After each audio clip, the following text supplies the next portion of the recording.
Under Pressure or Vanilla Ice copying the song, telling its heirs? Oh, I'm Queen. I'm under pressure. I've got effed up teeth, and I'm in the back of the you-know-what bar trying to get it in the you-know-what. Listen, folks, $20 is $20. Don't judge. Mm-hmm. I feel man. Okay, Delaney Walker or Evan Ingram? Ingram. Arizona doesn't seem to know that the tight end position exists this year. Austin Hooper just went off. Do we get to push? Do we get to push this trade through too? Well, Jay, we could push this trade through, but wouldn't make a whole lot of sense in this scenario. Don't get Dave riled up. Dave's face just got so.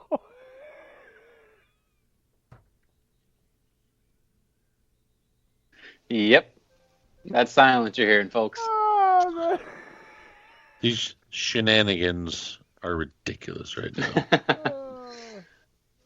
All right, boys. What do you say we put the bow on this thing? Oh, hold on. I just got a message from Miss Julie.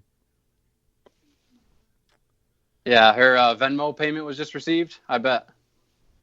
For that? It says yep. It's a gift, and it's of the Godfather. It says, okay, only because. What did you promise her on the side? I can only imagine. I didn't say anything. I just sent her a message like you said that said, hey, I got trade offers for you out there. Give them a look. I also texted Ryan Molstead. He didn't respond fast enough. I also had trade offers to Shady and to other teams. I had 7 trade offers out there since we've been on air, and she was the first one to respond and accept it. So there you have it. That's what you call moving and shaking, baby. Taking Dillon's advice to the house. Yeah, I didn't get a trade offer. I told you, your team sucks, man. Okay. He's going to feel it, Dave. All of this is going to come back. Karma's you-know-what. A hootenanny. It's not a hootenanny. I'm just trying to move things, man. I was not satisfied. I took offense to a certain professional, somebody telling me I was going to be one of the biggest losers after the draft. I'm very competitive. I told you that, and therefore I may not win, but therefore, people, I will not be the bottom person getting punished. No, sir. Not in my house. Well, I just vetoed that trade. Oh, man. 4 more votes. Come on. Let's go. So First Team Big Vicious, League. after this trade goes through, we'll have a running back stable of Aaron Jones, Leonard Fournette, David Montgomery, and Nick Chubb. Not bad. And, of course, Dave's being pissy, and he's like, I'm vetoing this trade. Because it's lopsided. Not lopsided. Now, Curtis Samuel and Nick Chubb are studs alone. The other 2 guys you have with Hill are meh. Maybe. I'm interested to see how your receiver position shakes out from here, but that's something we'll see. If anybody wants Hopkins, I'm down to trade since he's not doing jack diddly for me. You know, you do realize if you trade either one of those guys, they're literally going to go off the cusp right after they leave your team, right? Like, If you want Mike Evans, I will trade you, but you got to make it worth my while. why would I want Mike Evans? How dare you? I literally had Tyreek Hill with him by himself was better than both your starting wide receivers combined on any given week.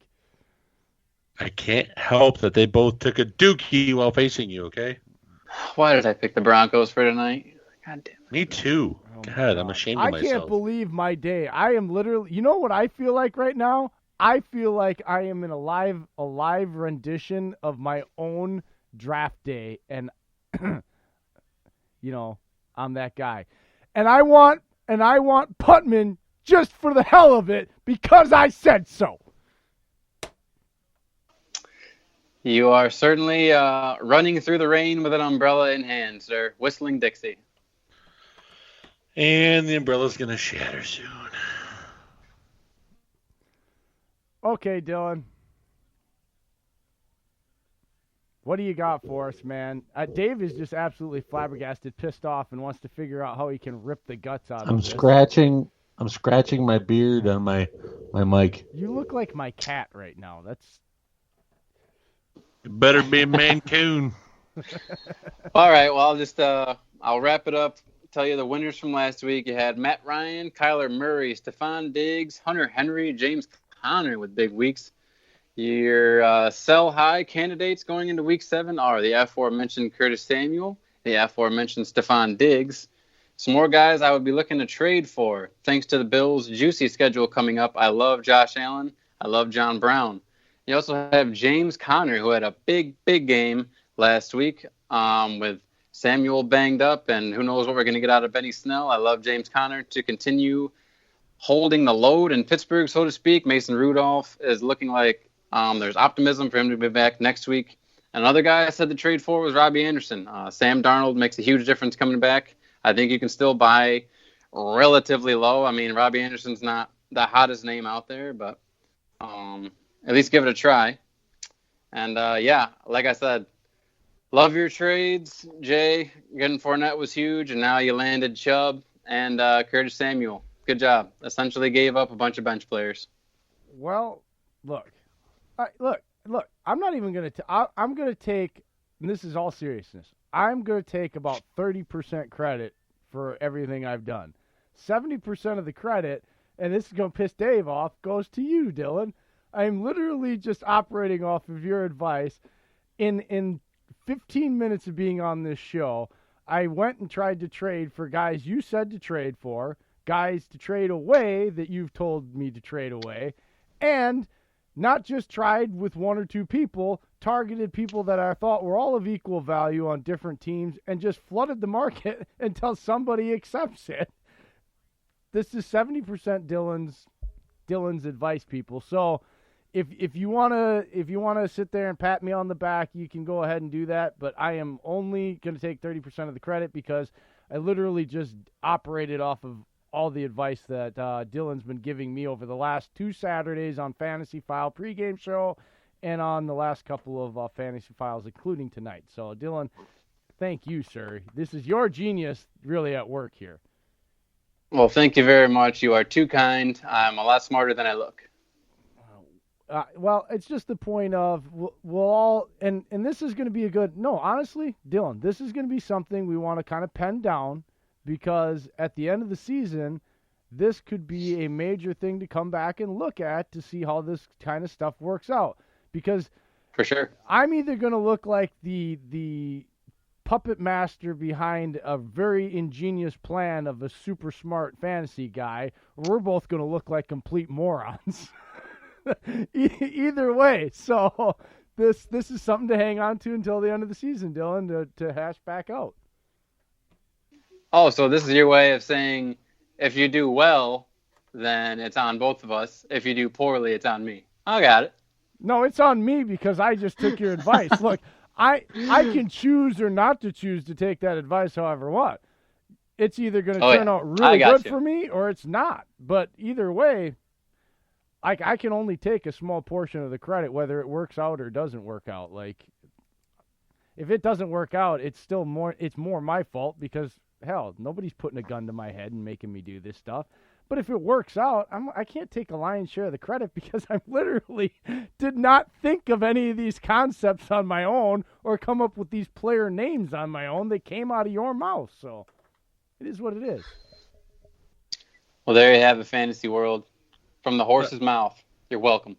Also, another fantasy rumor just came out. A lot of verified reporters on social media are going to be expecting a lot of Denver fire sale trades, especially now that Ramsey has moved on and Peters has been moved and some players have already been shuffled around. They're expecting a lot of Denver players to be moved here in the next week. and somebody just had their helmet attached to another player as they were running down the field. Denver is getting, Oh, that's cool. yeah, it got stuck to his face mask. He tore it right off. So Denver can't Twinsies. win on the field. They're just going to start taking their equipment away from the Kansas City Chiefs so they can't play anymore. Like, you can't play because you don't have a helmet. Get off the field. They also tried to take away Patrick Mahomes' kneecap, too.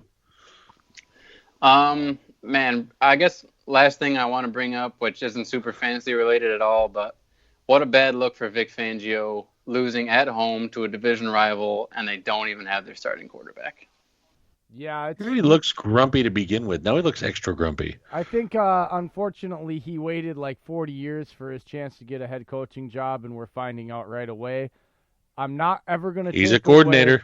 He is one of the game's greatest defensive coordinators that we've ever seen. But it, just like a lot of people, head coach is a different game, folks, and it does not. See, this is the problem when we get things like this. It does not take away him not being able to be a head coach. Does not diminish his defensive prowess at all. It just means he's just a guy that can't be a head coach. There's nothing wrong with it. Not everybody's a head coach. I know Dave knows what I'm talking about.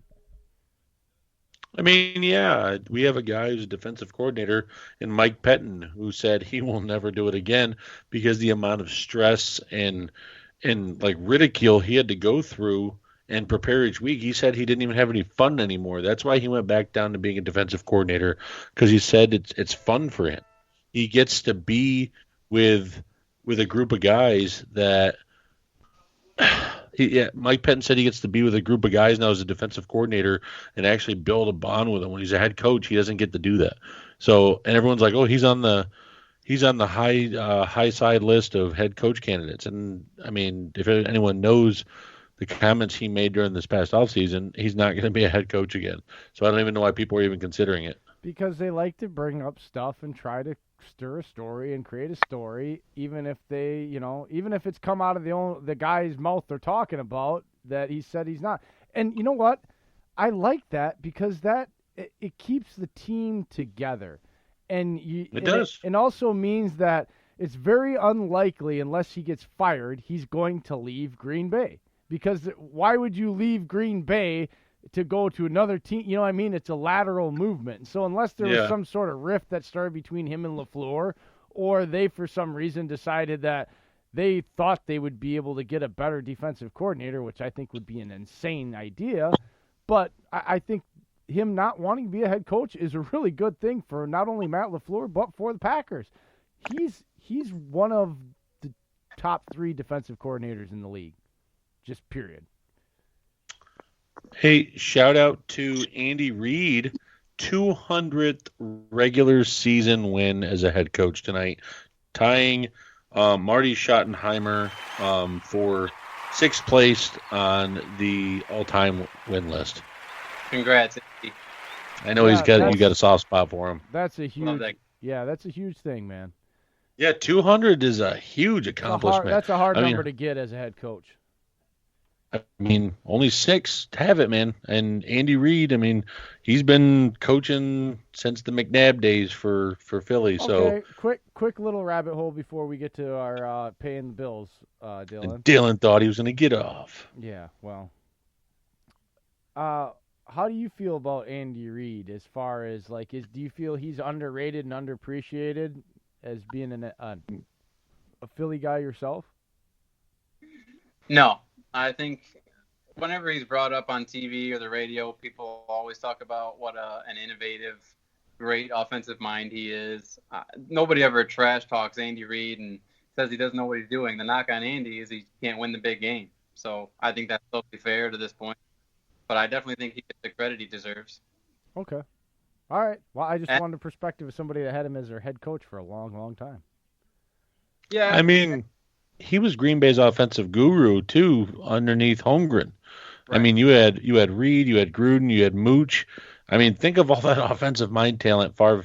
That literally, it was like a lot of matadors corralling a wild bull in Favre and trying to basically being like, "Hey, do this, point him in this direction, let him see the red that way." And for Mooch and Reed and Gruden to all do that. I mean, it's huge because we all know Holmgren isn't. I mean, he's an offensive mind guy, but he's not the. I don't know. He's not the genius guy that